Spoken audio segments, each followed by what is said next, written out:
Now you're out of bounds, and we're coming to your home with a bar follow. First and 10, Vic Gates getting it in with the inside scoop in the locker room, showing how the players do. Getting ready for the next week's football crew. The mirror standing tall in the pocket, know he's got a rocket. Hold another bet with the question, make you feel like it's slant. Then janitor tell you like it is, make you feel like you got hit by Kavika Mitch. Now we're out of bounds, and we're coming to your home. You know you love From Witter's Sports Bar and Grill, it's Out of Bounds. I'm Janet Snyder, and this week's guests, Bill safety Jairus Byrd and defensive back Nick Harris. And now, here's Damaris Johnson. Hello and welcome to Out of Bounds, the only show in Western New York that brings you your favorite Buffalo Bills players each and every week. I am your host, Damaris Johnson. I'll be joined by the lovely Janet Snyder a little bit later on. We are coming to you from Witter's Sports Bar and Grill, located at 300 Oliver Street in the city of North Tonawanda. During all both Buffalo Bills games, Witter's wants to invite you to come out and enjoy their happy hour specials, their buy one, get one drink specials, and their prize giveaways. We have a great show lined up for you tonight. We'll be joined by Buffalo Bills rookies Jairus Byrd and Mr. Nick Harris, who are both making a great impact on the Buffalo Bills right now. So without any further ado, let me welcome Mr. Jairus Byrd.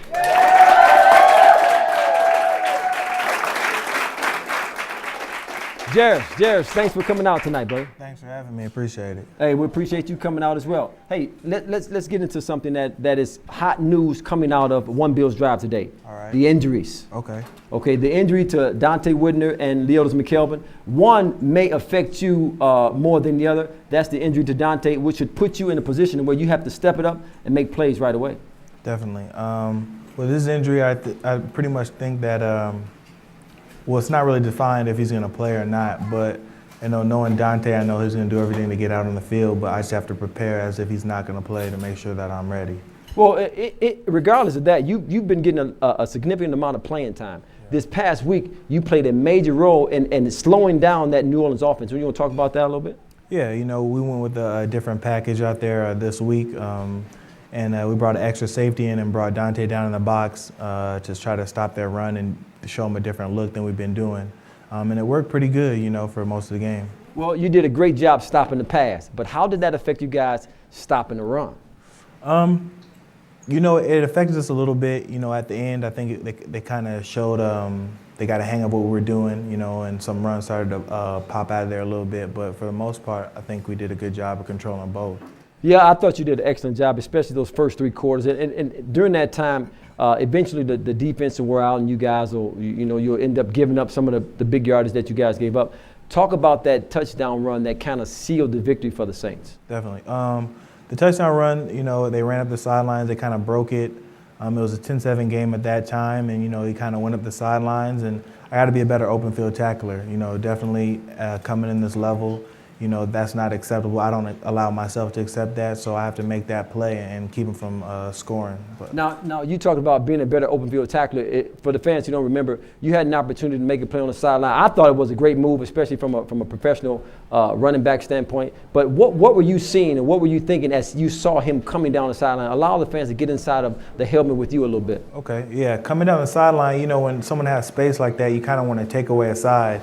And being a player, you're always taught your pursuit is coming inside of you. So you always want to make them turn into where the people are coming. So when I went and I did that, I made them turn back in, but, the pursuit didn't get there in time. But coaching point, they told me, you have the sideline, use the sideline. That's an extra defender. So next time, point was taken, and, I'll do that next time. Well, hey, that was a tough play for you, especially, a back like that. He was a great running back. But I think you did an excellent job overall. If we can kind of get that offense to kick in a little bit. Talk about, when you're out there playing great defense, and you held Drew Brees to only 176 yards passing, but the offense isn't quite clicking. How do you feel about that as a defensive player? I don't really mind it. I mean, we got to do our job. If they don't score points, they're not going to win. So right. I don't really care what the offense does. I mean, they'll get it together. Does it frustrate you at all as a defensive player? Not really, to be honest. I'm just being honest. I mean, some people it might, but to me, it's just, like I said, if they don't score, they can't win. So as long as we do our job and focus on us, it's going to take care of itself. I mean, they'll come around. Okay. Well, hey, there you have it. Remember, fans, for a chance to win a scholarship to Thurman Thomas Sports Training, come out to a taping of Out of Bounds and fill out an entry ballot. A winner will be selected and presented with a scholarship on week 16. Check out more information at our website for Ghostline at ghostlineentertainment.com.